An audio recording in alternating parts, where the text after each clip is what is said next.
नमस्कार, मैं नफीस अहमद, आप देख रहे हैं न्यूज़ 9 लाइव टीवी।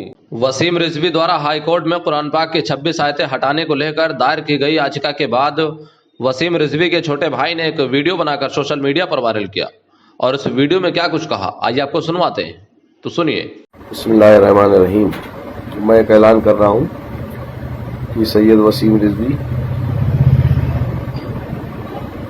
से हमारा कोई ताल्लुक़ नहीं है। मैं उनका भाई हूँ छोटा, न मेरी माँ का है, न मेरे भाई का है, न मेरी बहन का, किसी का कोई ताल्लुक़ नहीं है उनसे। वो पागल हो गए हैं, मजनून हो गए हैं। वो जो समझ में आते हैं वो करते हैं। न वो नमाज न रोज़ा कुछ करते नहीं, न उनको दीन न इस्लाम से कोई मतलब है, इसलिए वो इस तरह की बातें बोलते हैं। जो दीन और इस्लाम से जुड़ा होता है, उसके दिल में खौफ होता है, वो इस तरह की बातें बोल ही नहीं सकता। वो किसी के इशारों पे ये सब बातें बोल रहे हैं। कौन उनसे कहला रहा है, कौन पॉलिटिक्स कर रहा है, ये मैं इसमें नहीं पढ़ना चाहता। लेकिन बहरहाल मेरा उनसे ताल्लुकात 3 साल से कुछ नहीं है और मैं अपने घर में रहता हूँ। यहाँ से उनसे कोई ताल्लुक़ नहीं है। कश्मीरी मोहल्ले से उनका कोई ताल्लुक़ नहीं है, ना वो कश्मीरी मोहल्ले में आते हैं। कोई भी महल्ले वाला ये गवाही दे दे, खड़ा होकर कह दे कि वसीम रिजवी मेरे घर आते हैं या वसीम रिजवी कश्मीर मोहल्ले आते हैं।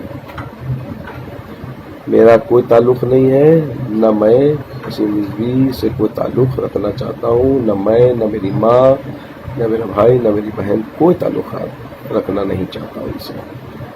हम लोगों ने सारा ताल्लुक़ात उनसे ख़त्म कर दिया। इतना बड़ा गुनाह कबीरा उसको कहा जाए, उन्हीं ने अल्फाज बोले हैं। बहरहाल कुरान की हिफाजत तो अल्लाह करेगा, ये बेशक है। उसने कहा है इसका कुछ नहीं होगा, आप बेफिक्र रहिए। उसमें से ना एक नुक्ता हटेगा, ना एक ज़बर हटेगा, ना ज़ेर हटेगा। बहरहाल कुरान पे हमले बहुत हुए हैं, पहले भी हुए हैं और आगे भी होंगे, लेकिन उसकी हिफाजत अल्लाह करता रहेगा। आमीन। ये पूरी दुनिया में इस्लामिक आतंकवाद का बेसिक मामला है। इन्हीं आयतों से पूरी दुनिया में इस्लामिक आतंकवाद फैल चुका है और हमारा हिंदुस्तान भी उससे अछूता नहीं है।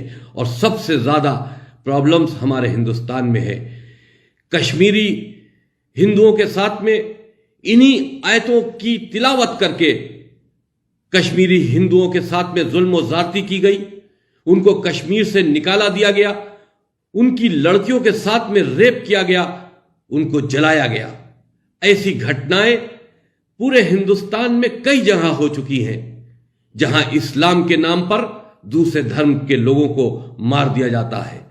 दुनिया में अक्सर हम ये देखते हैं कि कभी सीरिया में, कभी इराक में, जहां जहां आतंकवादी संगठनें पनप रही हैं, उन्होंने टीवी चैनलों पर लाइव गर्दनें काटी हैं और अल्लाह अकबर का नारा देकर, यानी कि वो अल्लाह को बड़ा कहकर और अल्लाह के नाम पर उस आदमी की गर्दन काट रहे हैं। वो गैर मुसलमान जिनकी आप गर्दन काट रहे हैं, क्या यह इख्तियार आपको दिया गया है? नहीं। ये सिर्फ और सिर्फ कुरान के अंदर जो साजिश करके अबू बकर, उमर और उस्मान ने जो आयतों को साजिश करके अंदर डाला है, यह अल्लाह का कलाम नहीं हो सकता। अल्लाह किसी के साथ ज़्यादती करना, जुल्म करने का कोई भी ऐलान नहीं कर सकता, ना कोई ऐसा मैसेज दे सकता है। ये साजिशन कुरान के अंदर उस्मान के जरिए और अबू बकर और उमर के जरिए इसमें डाला गया है। और जिस कुरान को उस्मान ने कंपाइल करके पूरी दुनिया के लिए लागू कर दिया, आज वो किताब उस्मानी हम सब के लिए वाजिब हो चुकी है और यह कहा जा रहा है कि इस कुरान के अलावा कोई दूसरा कुरान नहीं है। हजरत अली के कुरान को, जब हजरत अली अपना कुरान शरीफ लेकर खलीफाओं के दरबार में गए तो उस कुरान को लेने से इनकार कर दिया गया। और शियों का अकीदा यह है कि जब हमारे आखिरी इमाम इस दुनिया में आएंगे तो वो हजरत अली का वो कुरान अपने हाथ में लेके आएंगे। इससे शियों को ये बात समझनी चाहिए कि जो किताब उस्मानी और कुरान इस वक्त मौजूदा दौर में चल रहा है वो सही कुरान नहीं है। उसके अंदर जो इस तरह की आयतें हैं वो जान करके उसके अंदर डाली गई हैं वो अल्लाह का मैसेज नहीं है। हम पूरे कुरान को चैलेंज नहीं करते। कुरान के अंदर बहुत सी ऐसी आयतें हैं जो कि इंसान में मेल मिलाप, धर्मों की नफरतें हटाती हैं, इंसान को इंसान से जोड़ने की बात करती हैं। लेकिन आज अगर हमने इस सिलसिले में कोई कदम उठाया है तो पूरी दुनिया में हमारे खिलाफ एक फितना फसाद फैल गया है। हम अकेले एक तरफ है और पूरा इस्लामिक वर्ल्ड एक तरफ है, लेकिन हमें इसकी कोई फिक्र नहीं, कोई परवाह नहीं। हमारे भाई, हमारे बीवी, हमारे बच्चे, हमारे रिश्तेदार सब हमको छोड़ के जा रहे हैं। इसलिए हम भी किसी के जाने की कोई परवाह नहीं करते।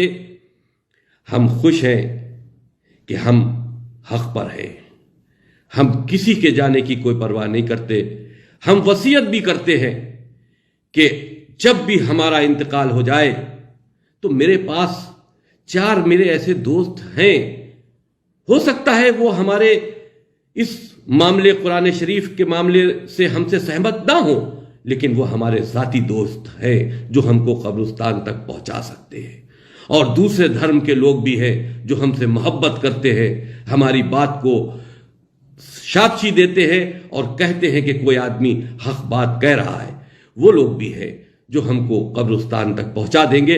हमको अपने किसी भाई की, अपने किसी लड़के की, अपने किसी लड़कियों की, अपने किसी भी रिश्तेदार की कोई जरूरत नहीं है कि वो हमारे कब्र तक आए या हमारे लिए हमारी मैयत में शामिल हो। हम इस लड़ाई को आखिरी दम तक लड़ेंगे और जब तक लड़ेंगे जब तक हम जिंदा हैं। अगर हमको जब भी ये बात महसूस होगी